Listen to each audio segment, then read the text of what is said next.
I use old technology, which is I use a manuscript that I will read, and no PowerPoint.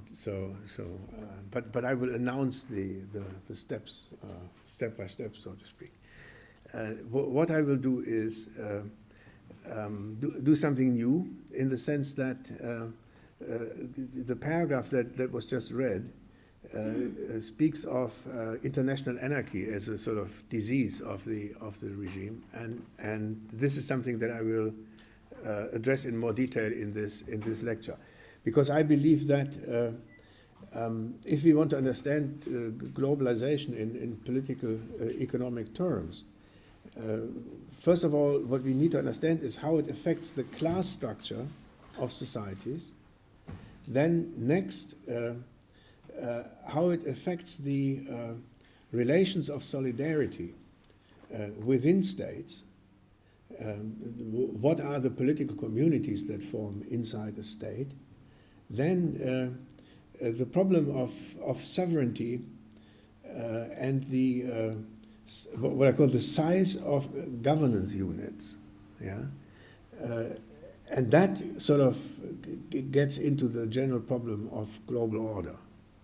And what I want to say is that, and I'm beginning to get a handle on this, that it is no longer possible to understand the class conflict at the level of individual countries without taking into account the enormous changes that are taking place in the international global order. So in a sense, I mean, people have always, in a sense, known this, but what I want to make a strong point of is that international political economy and national political economy are no longer separable. Yeah?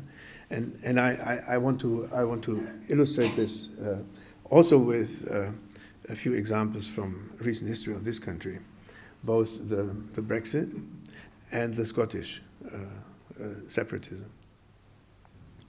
So, to begin with, more than a quarter century after the end of the Cold War, the international state system is in turmoil, both within and between states. At the root of the growing disorder is the rapid progress of capitalist globalization. I use this always in quotation marks, outpacing the capacity of national societies and international organizations to build effective institutions of political economic governance. As states became embedded in markets rather than the other way around, they are governed more by politically unaccountable market forces than by their citizens and governments. Global markets and corporations, on their part, are governed only weakly, if at all, by improvised institutions of so-called global governance. New lines of conflict appear, most of them relating one way or other to the role of the nation-state, domestically and internationally. Pressures for decentralization and fragmentation are rising, both within existing nation-states and in the architecture of the international system. A new polycentric, post-imperialist, nation-centered global order may become a possibility, constructed from below in the shadow of a balance of power between the declining hegemon of the United States and the rising hegemon of China. This is becoming a big theme. How will the two relate, and what consequences, what are the consequences? And everybody thinks I'm a pessimist. I'm psychologically speaking, a habitual pessimist, but at the end of this lecture you will see that looking at this aspect of the international order, one can think about some positive effects of the United States being kept in check by China. So I begin with what I call the standard model in decline. The progress of globalization has put an end to the post-war reconciliation between capitalism and democracy. For a short period of about 3 decades, capitalism and democracy coexisted more or less peacefully within what I call a standard model of a democratic nation-state, instituted by the United States in its sphere of influence after 1945, along the lines of its own New Deal social settlement. Democratic capitalism was state-administered capitalism, different from both liberal capitalism and fascist capitalism, as well as from Stalinist communism. So what we had in the first part of the 20th century was 4 different models of an industrial society. Yeah? Democratic capitalism provided for reasonably free elections, governments dependent on parliamentary majorities, broad-based political parties of the center-left and center-right that could sort of alternate in government, strong trade unions with the right to strike, very important factor in this model, freely negotiated collective agreements regulating wages and working conditions, a pluralistic mass media, and only moderate repression of opposition, except, of course, where it came too close to the Soviet communist anti-capitalism. Then you went to prison. Yeah? Standard model democracy rested on a mixed economy with a strong public sector. Political intervention corrected the outcomes of free markets and the free deployment of capitalist property rights.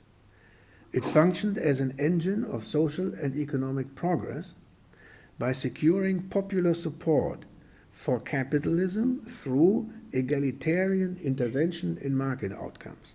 The egalitarian bias of mass democracy produced slowly but steadily rising wages and wage shares, halfway secure employment, indeed full employment as a political and social right, comprehensive social insurance, continually adjusted to newly arising social needs and economic possibilities for a decommodification of social life.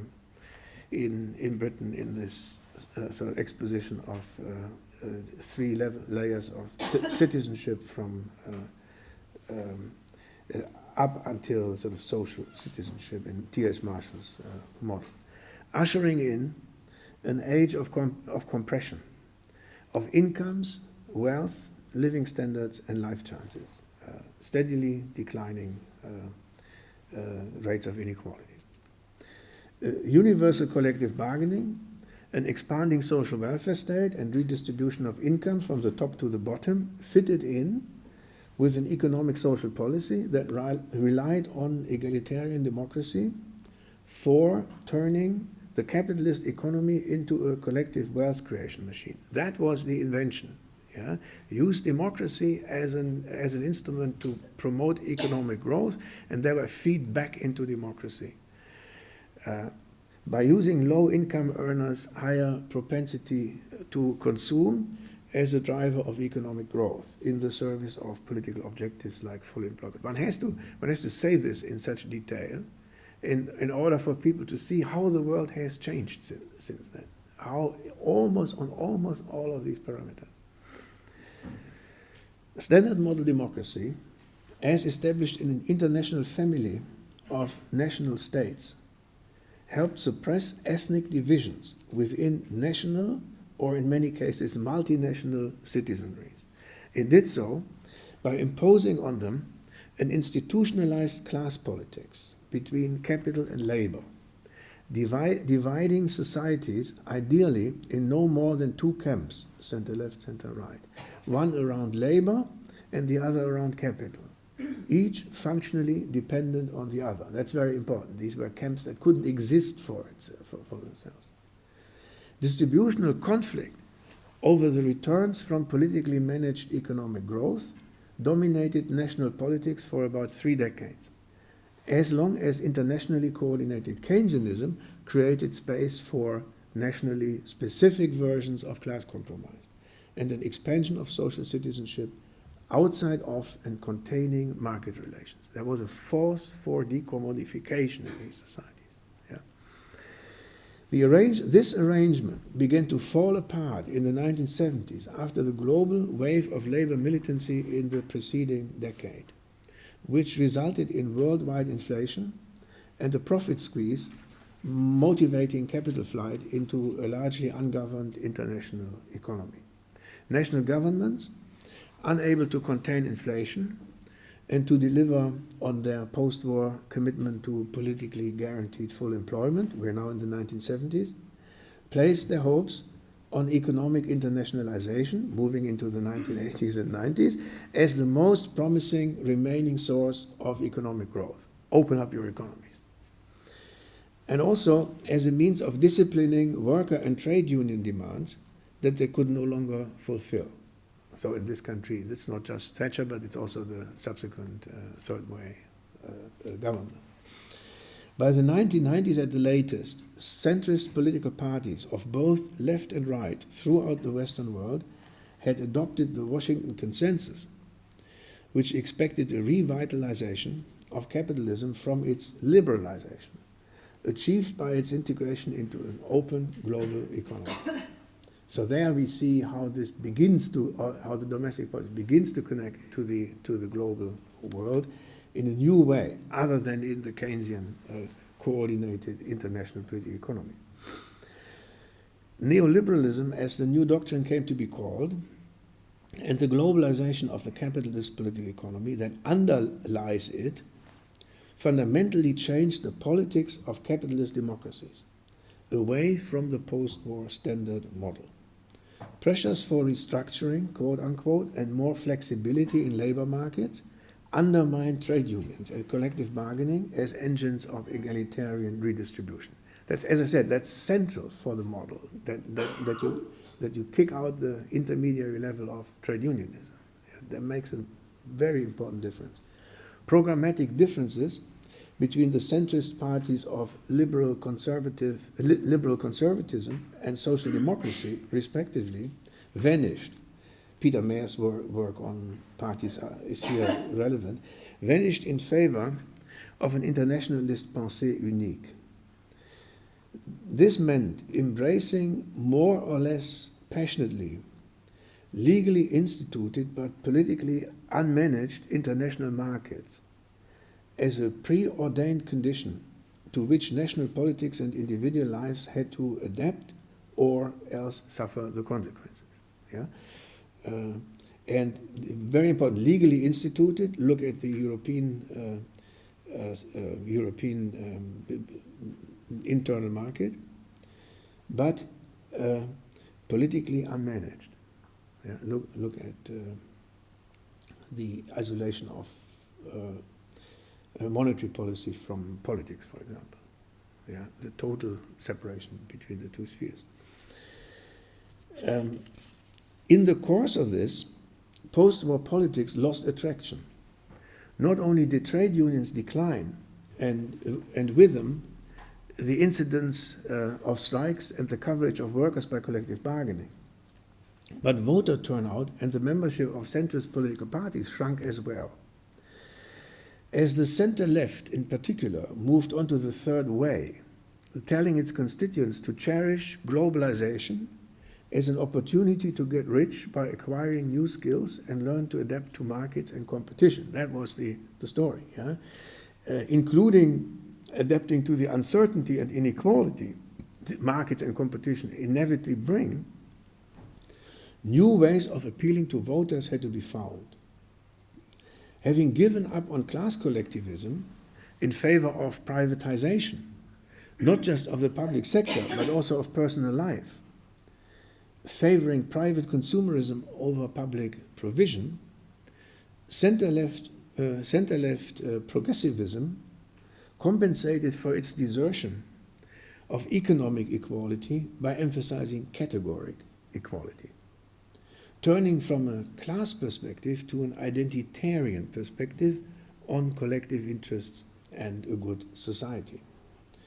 What used to be social democracy, having lost its base in the state-managed national economy, tried to find new ideological and political ground in a politics of middle-class libertarianism, now fighting traditionalism instead of capitalism, and thereby leaving its previous clientele without a political voice. The effects can be seen everywhere. Now they speak with their own voice, or with the voice of right-wing populist parties.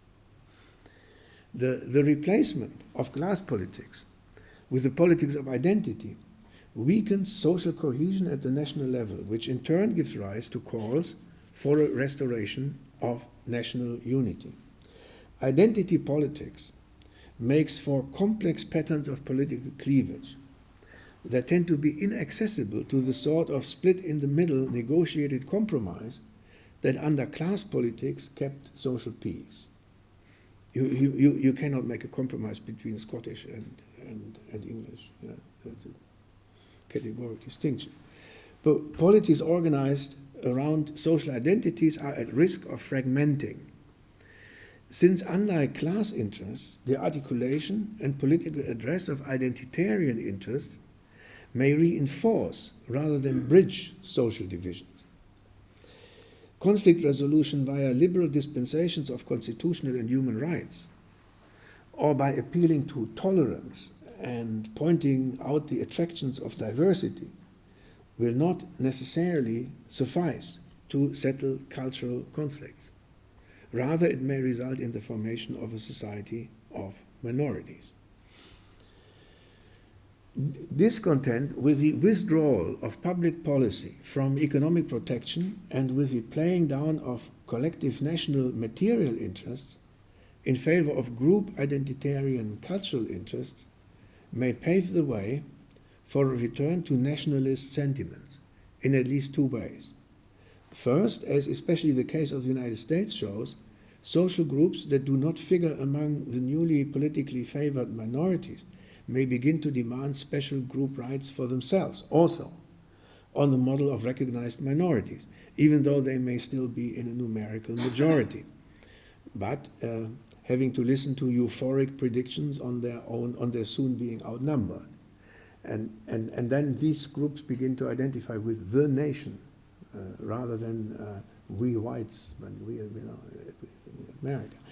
And second, those who still depend on an active interventionist state, or believe that they do, may insist that rights be underwritten by obligations, especially for the better off. As the only place where social obligations can be created and enforced is still the nation state. Calls for redistributive solidarity now tend to come with appeals to national identity. It is above all at this point that globalist internationalization is confronted with a growing nationalist populism.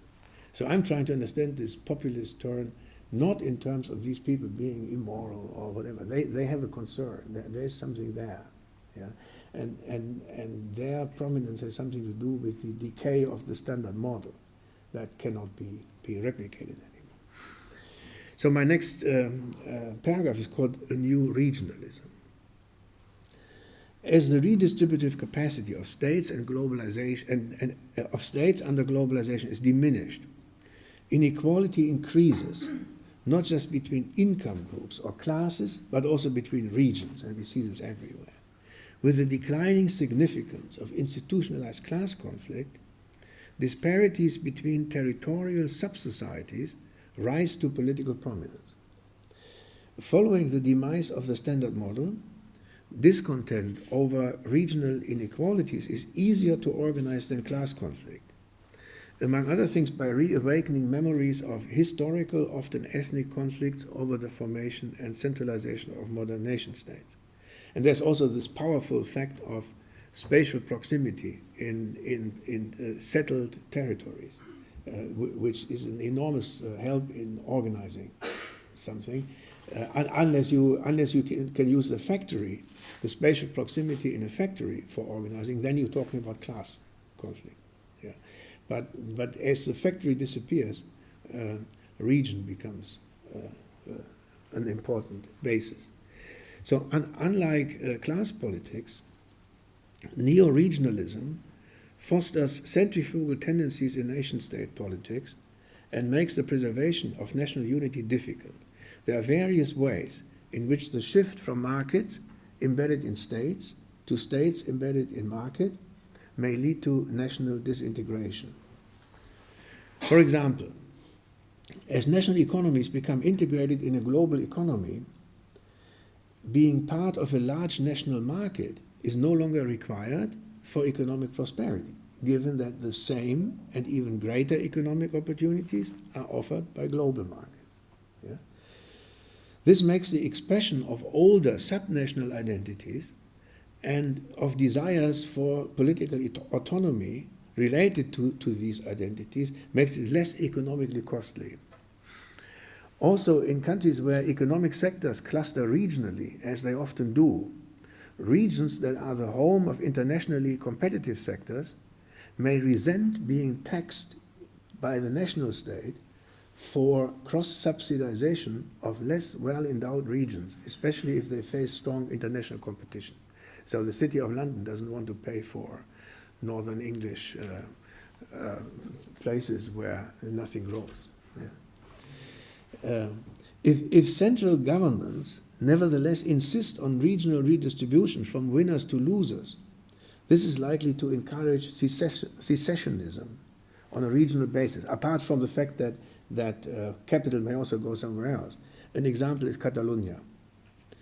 If, on the other hand, national governments have to give in to their competitive regions cum sectors for political reasons, but also in order not to damage those regions' global competitiveness, weaker regional political economies may either turn nationalist, calling for a more centralized state.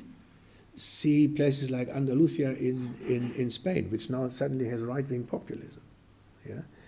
Which in Spain everybody thought was completely impossible. Yeah? So weaker regions either call for more nationalism, or alternatively, they may give up hopes for national solidarity and opt for trying their luck on their own. Yeah? A special case of regional disparities is the widening gap almost everywhere in capitalist democracies between large global cities and their surrounding countryside. Here, the place of territorial separatism is taken by an urban culture of cosmopolitanism and anti-nationalism, reflecting the similarities across countries in economic conditions and social ways of life in cities like Berlin, London, Paris, New York, maybe Manchester, maybe others, or maybe Manchester soon, and others. This may make the cleavages between cities and hinterlands appear as mainly a cultural one. Underlying it, however, is often an aversion of cities, as I said, now the growth poles of national economies, against being taxed for the rest of the country in which they happen to be located, an aversion that hinterland citizens tend to consider in violation of national solidarity. I think this pictures some of the politics of Brexit, but it's not just there. It's in many other countries, especially the United States, of course, if you look at the map of republicanism and Democratic Party. So now the next paragraph is a new politics of political scale. Surprisingly, globalization, as it crosses a certain threshold, seems to militate not toward imperial inclusion, supranational integration, and governmental centralization. Instead, it appears to generate pressures for units of governance becoming smaller or less centralized, with greater local autonomy, in a less tight and less hierarchically controlled national or international order. Where globalization through capitalist expansion does not promote outright separatism, as it did in the former Yugoslavia, also in Czechoslovakia and the former Soviet Union, it seems to generate powerful pressures, powerful demands for political decentralization or devolution. Examples are Spain, Belgium, Canada, Italy, the United Kingdom, and even to an extent Germany. The story there is complex, but the same phenomenon can be found there. Often decentralization seems to be the only democratic way of keeping large states united. The price of unity after the end of the standard model being a surrender of power and competences to smaller, more cohesive and socially homogeneous lower-level units of political organization. That's basically the idea how you keep Scotland in the United Kingdom, by giving them more rights. And this is a story that has gone on for some while. And then other areas like Wales and Northern Ireland, perhaps even, begin to smell the meal, yeah, and they get hungry too. This applies also to the European Union, which suffers from growing tensions between subnational and nationalism, as well as between national and supranational nationalism, reflecting both the decline of the standard model of democracy at the nation-state level and the impossibility of instituting it at the supranational level. That was the objective of European social policy for a long time, to replicate that model and turn it into a European federal model, thereby keeping everyone in the basket, because once you have functionally divided a society, it's hard to separate from it. Yeah? The latter, instituting it at the supranational level, of course, is due to the refusal of European Union member states to abandon their national sovereignty, which they seem to consider the more valuable, the more exposed they become to global markets. So that's another strange facet of this new game.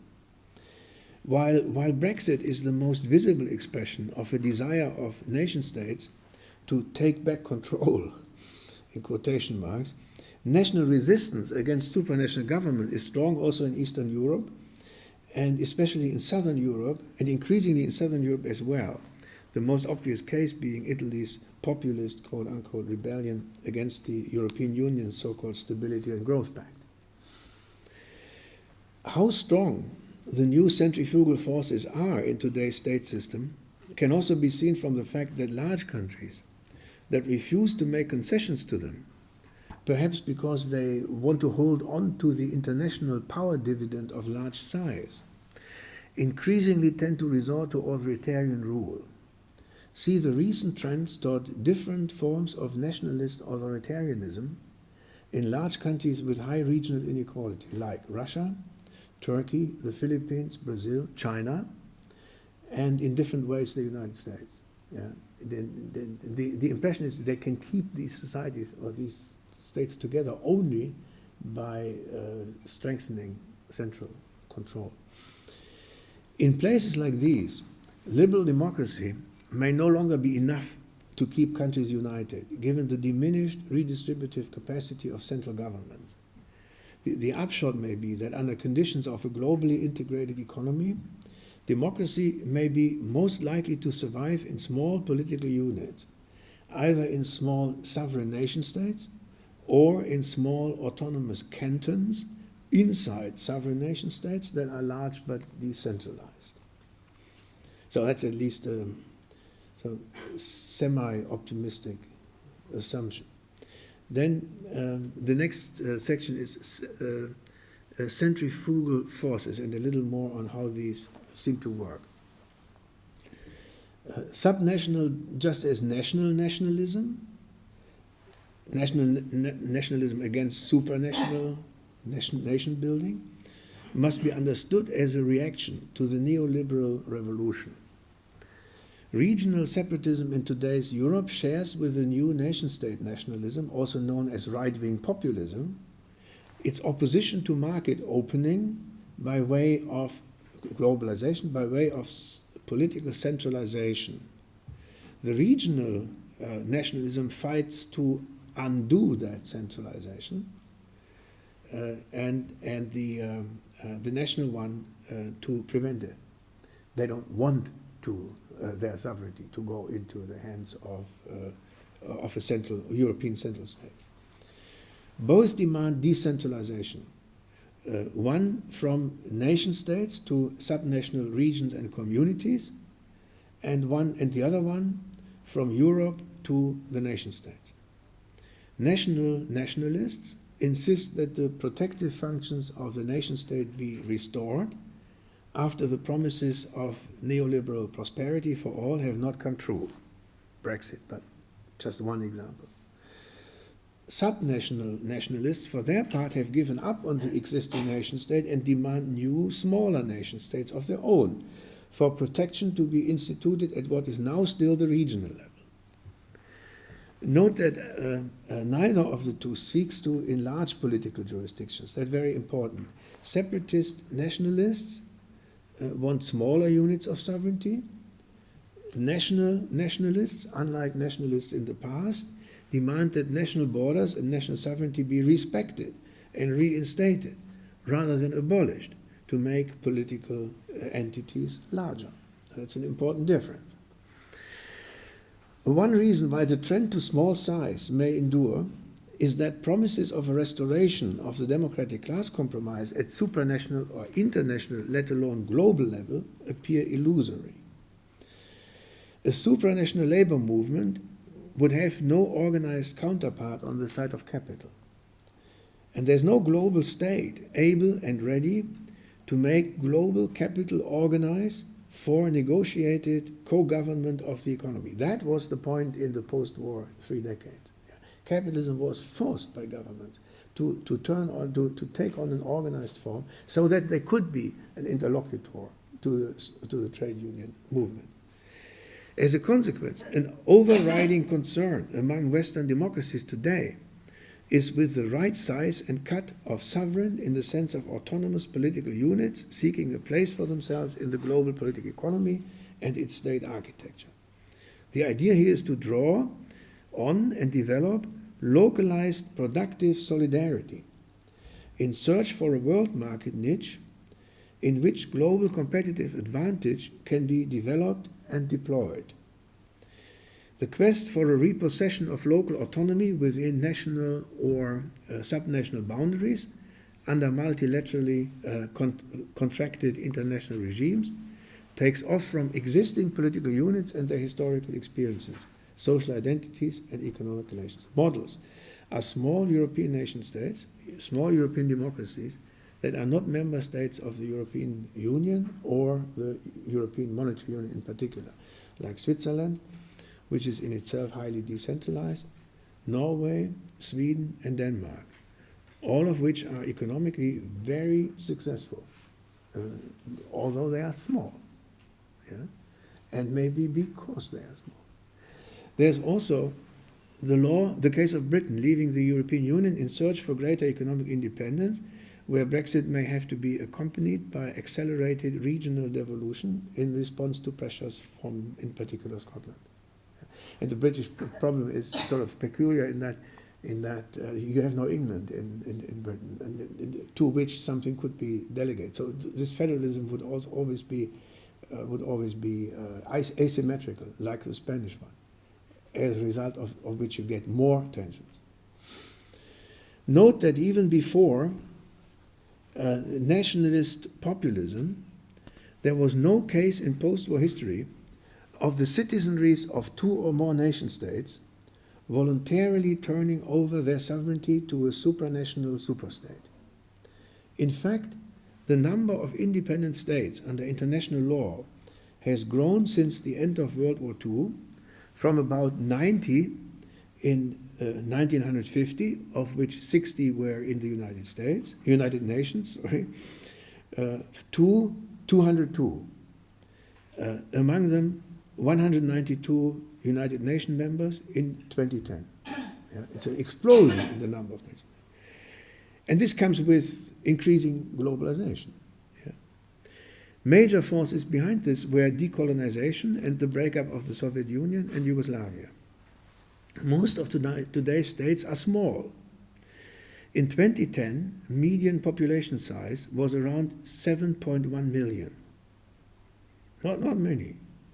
Although this makes them vulnerable to imperialistic encroachment, sovereign statehood as a form of political organization has a lot of support, presumably also because national sovereignty is today better than ever protected in international law, although not necessarily in international practice.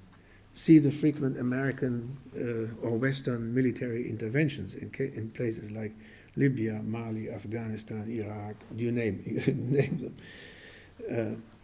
Also, while many existing states are far from democratic, and some are in the hands of warlords and robber barons who mercilessly exploit their citizens, states remain the only political organizations that can in principle be democratized in the final instance by armed revolution. You cannot have a revolution outside of a state. It sort of presupposes that there is power to be conquered. And sovereignty, of course. Clearly, the historical trend, even and precisely in an era of economic globalization, is toward more rather than less nation states, and toward smaller rather than larger units of governance. See also where large heterogeneous states were artificially assembled by colonial powers, and they are under permanent centrifugal pressures. So the my final remarks come under the headline of a new international order, question mark.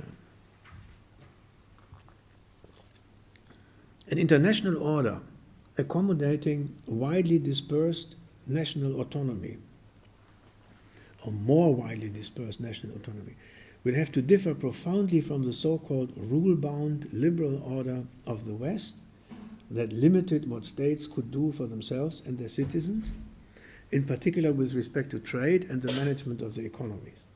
The breakdown of that order may, after the experience of globalization, not seem much of a loss to many.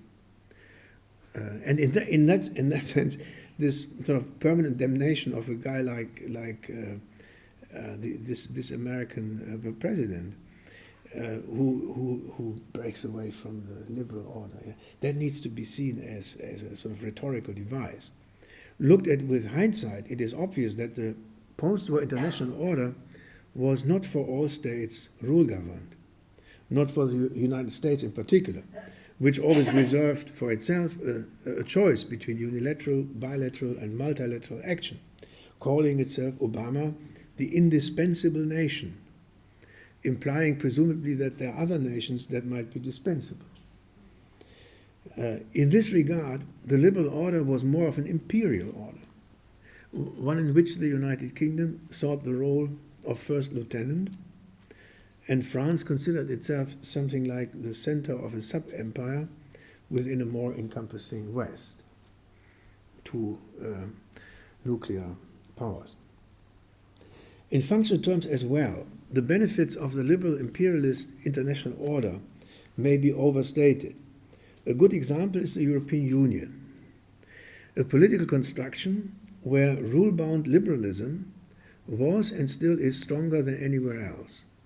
One reason why it has fallen in disrepute in so many places is that the only kind of international integration it managed to enforce was a negative one, mandating member states to open their markets and refrain from protecting weak firms and sectors and their workers. Decade-long attempts, in the British case is that the British government didn't have to be forced to do that. They did do it. They did it on their own. But had they tried to do something else, they would have found no support in Brussels. Yeah. They would have broken the rules of the internal market. The decade-long attempts to get member states to agree on effective measures against tax evasion, for example, remained fruitless, not just because intra-European tax havens were effectively defended by the member states in which they are located, but also because in the open markets of the liberal world order, there are enough tax havens outside of Europe. There is also, of course, the fact that the Union actively promoted the neoliberal transformation of its member states' political economies by failing to build a democratic polity at the supranational level, able, for example, to produce a common social policy. As to the global liberal regime presided over by the United States, of which the European Union was part, it always included a periphery of kleptocratic states that were anything but liberal or democratic. Moreover, And now you see, so if you look at the Balkans, for example, which are soon to become members of the European Union, unless they already are, yeah, these are not really kosher in terms of what a state should be. Yeah. As to the global liberal regime, moreover, the liberal world order's hegemon, accounting for half the global spending on defense, half the global spending of defense, the United States, managed to make other states in its ambit take part in humanitarian interventions, quote unquote, and erratic crusades for democratic nation building all over the world. Mostly unsuccessful, they created chaos rather than order, as democratic idealism was all too often instrumentalized for imperial interests. The United States have military stationed in, I think, 130 of the 192 states. Yeah. If that's not an empire, I don't know what an empire is. What indications are there for the possibility of a post-liberal, less imperialistic, more decentralized international order? One may be the rise of China. Conceivably, China, in a departure from a long national tradition, may seek an empire of its own to confront the Western empire. But the decline of the United States, but that would be a departure of its tradition. And China has exactly zero military personnel in any place outside of China. Yeah? The decline of the United States and the attendant rise of American isolationism, quote unquote, may also allow for a global balance of power that leaves smaller states more autonomy, with possibilities for a variable geometry. That's a concept from the less orthodox discourse on European integration in particular, a variable geometry of voluntary cooperations among states. Note that China, unlike the United States, before Trump defeated Clinton, seems to have no intention to impose its mode of government on other countries.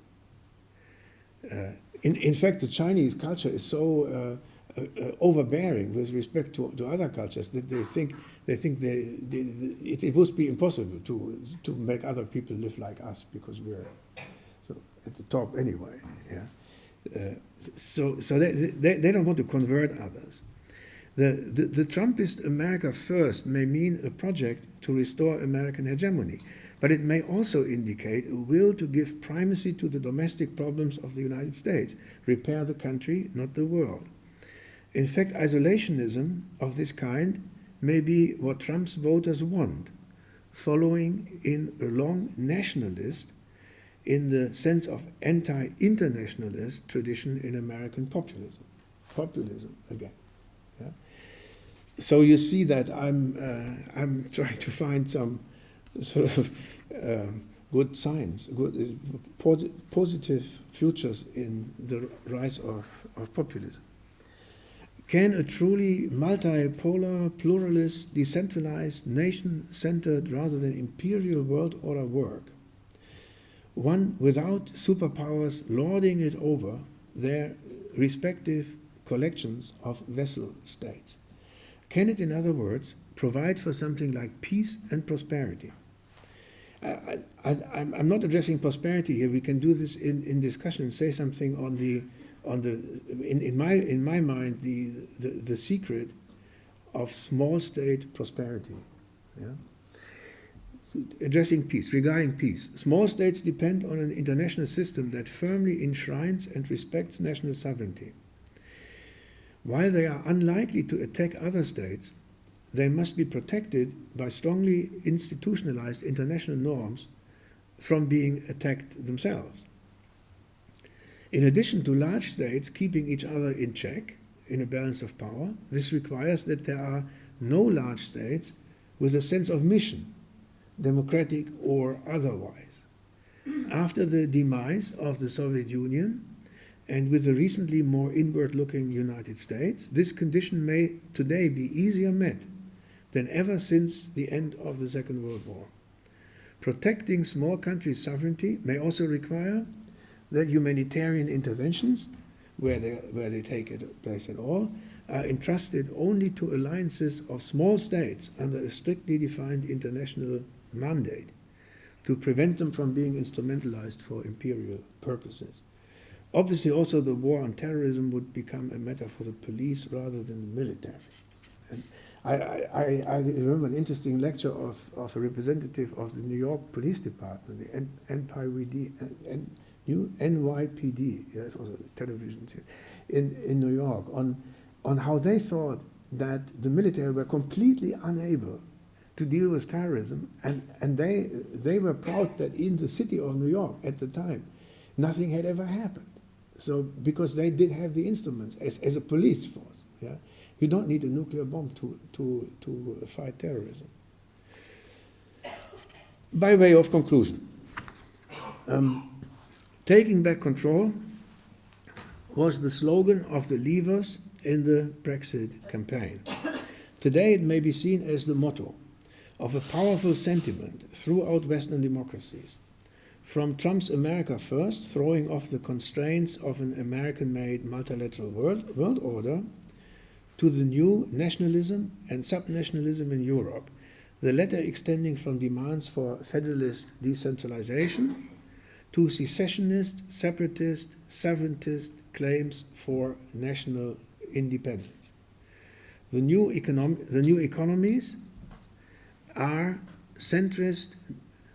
The new enemies are centrist national governments, right and left, devoted to globalizing their economies and countries and societies together with international technocracies like the European Union dictating to national governments and international organizations like the WTO, the IMF, and the World Bank.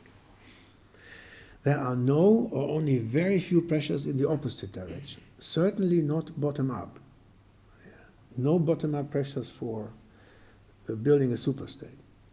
As both international organizations and centrist national governments are perceived to be unable or unwilling to contain, let alone correct, growing international or interregional disparities, protection from capricious international markets, overwhelming social solidarity, is increasingly sought at lower levels of political organization, hoping to find their politics more democratically responsive to communal concerns over economic security, sustainable prosperity, and cultural integration and continuity. I have a place like, of course, small Scandinavian countries in particular in mind here.